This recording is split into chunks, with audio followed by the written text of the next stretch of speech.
Welcome to Greg's Maker Corner.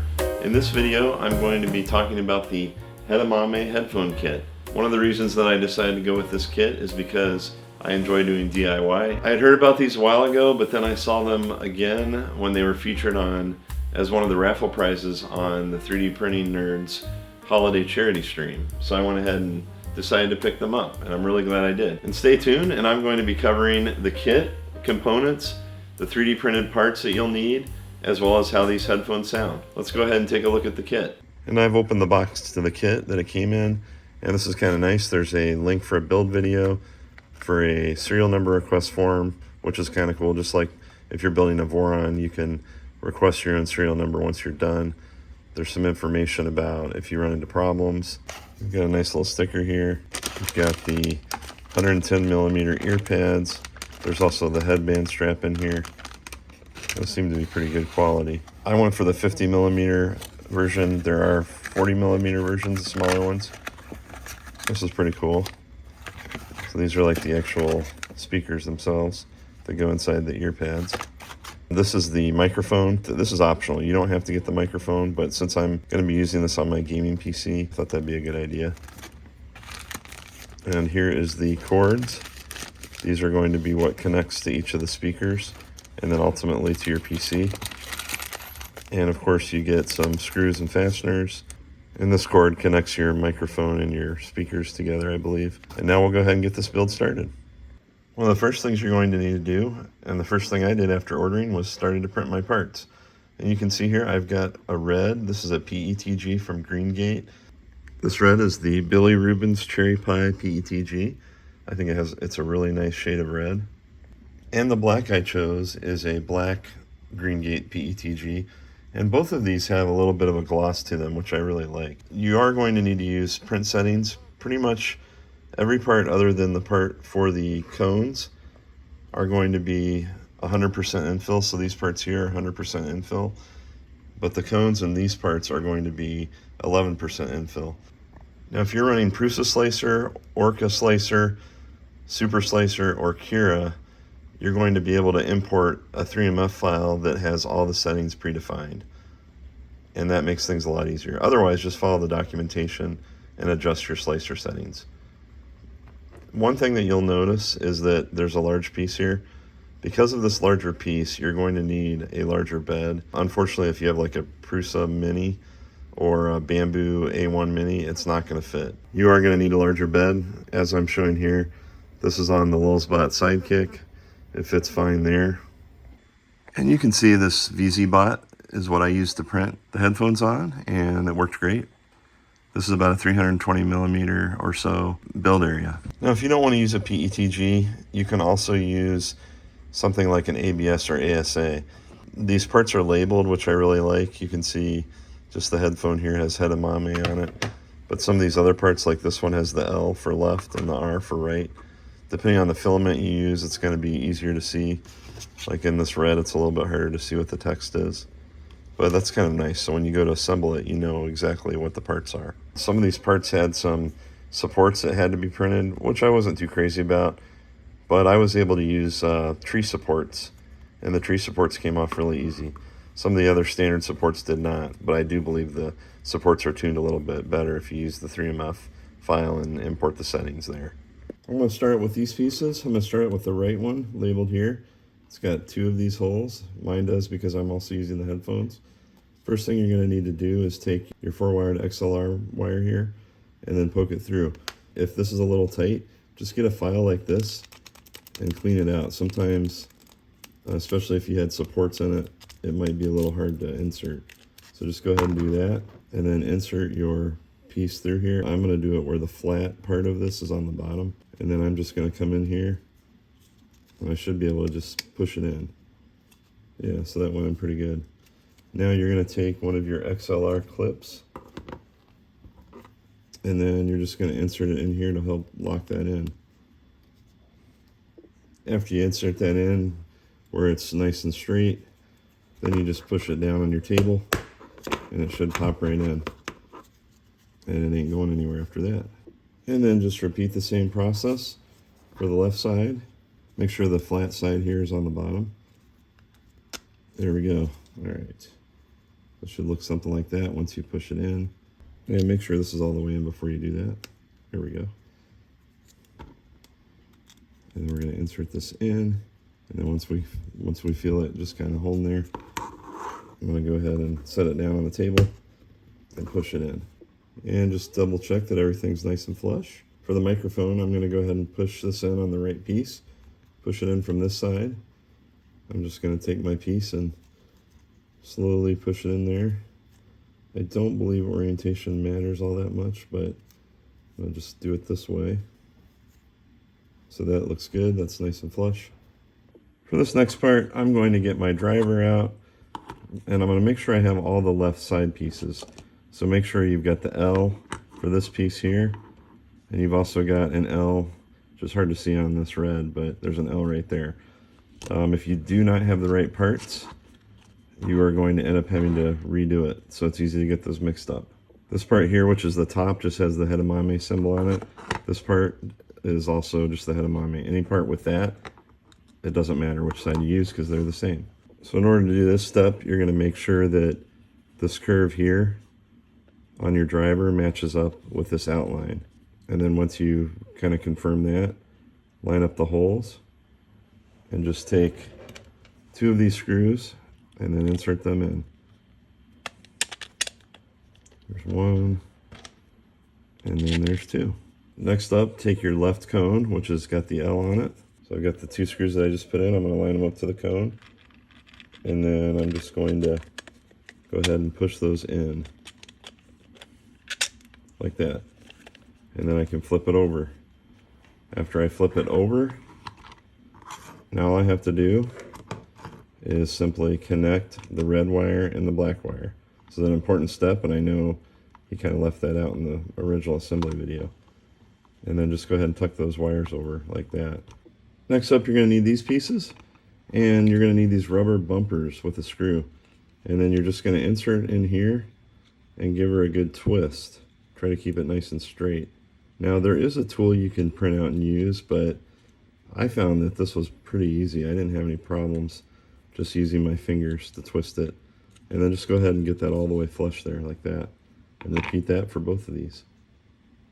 After you've connected it, take your headband mount, make sure it's lined up here, and just kind of go there with it. Now this is going to have some space. You're not going to worry about that piece going in. And then we're going to take this spring clamp, and we're just going to slide it over like that. Then you're going to take your other one, which is your top piece, and then you're just going to slide that into place, just like that. Then we're going to flip it over, and now we've got to put the other 2 screws in. So we take this screw here, drop it in, and then you take this screw here, drop it in, and now we're just going to tighten them down, all 4 of them. And they're just going to thread into plastic, so don't go too crazy with it. And then you can kind of do them, I like to space them out, do one at a time, maybe about 3 or 4 turns each time.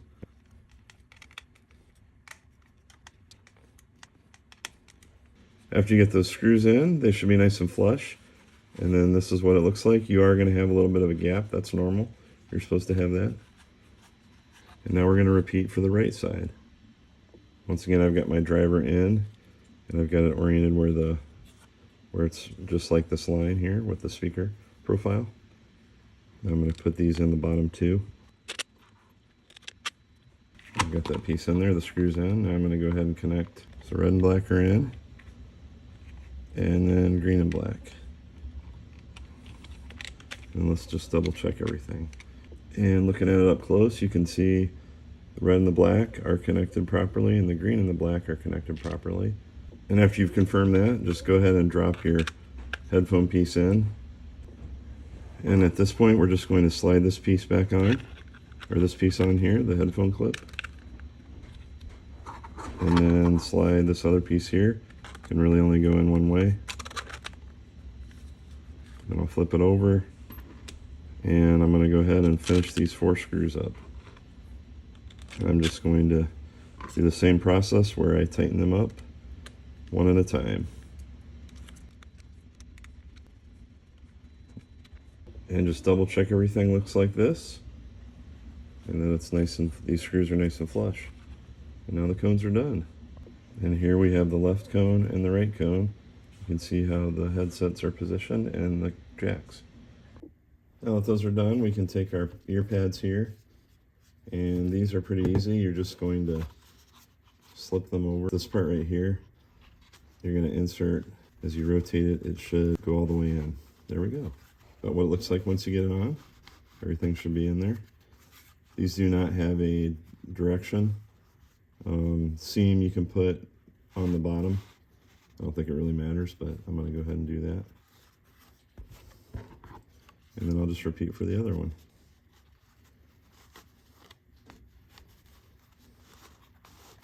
I gotta admit, this is a pretty slick design.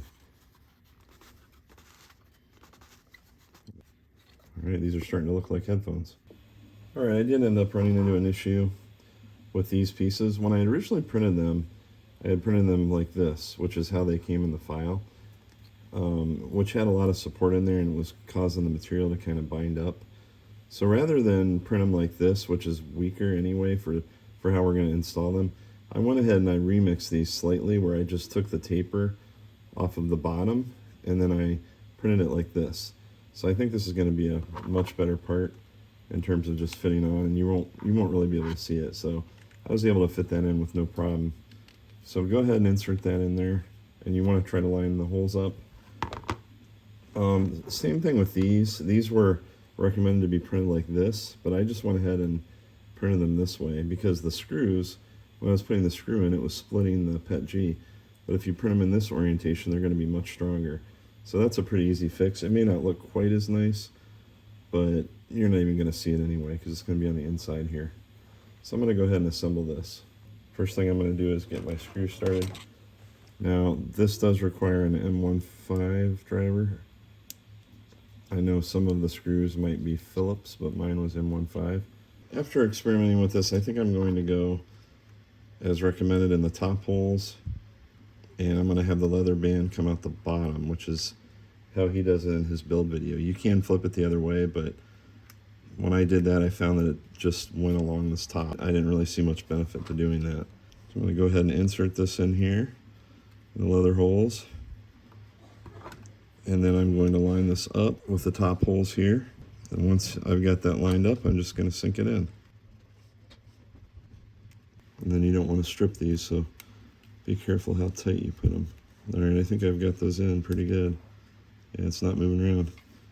Now I'm just going to repeat on this other side. And it's drawn in. Okay, that is in. Yeah, we've got a little bit of a gap there, but that's what we want. And at this point, we can insert our headphones on. There is a wrong way to do this, and there's a right way to do it. You don't want to put it upside down, so make sure your letters, in this case the R, is on the bottom. And then those are just going to gently insert in there. And then you just repeat on the other side, same drill. So make sure the L is at the bottom. Okay, there we go. Now you can maybe try it out and see if they fit. Yeah, not bad. First try. They feel pretty good like this. And to finish things off, we just need to connect these cords. There's an R and an L. They're kind of hard to see. So make sure you line those up with the appropriate connectors. So here's the right. These can only go in one way. So don't just jam it in there. Make sure you're looking before you do it. So there's the R. And we're going to do the L. The little nub here is going to be on the outside. Those fit well. And then last but certainly not least is a little microphone if you have it. There we go. So there's a flat part on there to make sure that goes in and stays in. All right, that's good. And we are pretty much done. I think I'm ready to get my game on. So after trying the Headamames out, I can say they're really great headphones. I was able to use them for gaming. I listened to several songs and I've just kind of played around with them. I would definitely recommend getting an equalizer because the first thing I noticed when I put them on was that I heard a lot of bass, and a lot of people like bass. I do as well, but they felt almost a little too bassy. But with that in mind, I downloaded an EQ application, and I'll show that on the video here. But listening to those, I can say my first impressions of these headphones are that I don't think I've ever had headphones with this clear of audio. So they are really good from that perspective. They're really clear. They've got the bass. They've got a really full range. I ended up boosting the highs, and I pretty much found the perfect mix. I'm very happy with these headphones, and I think in summary, these are a good buy, especially around $110 and when they're on sale. So be sure to check them out. It's a fun project, and I think there's more to come as well from this company. I hope this has been helpful, and thanks again for watching Greg's Maker Corner.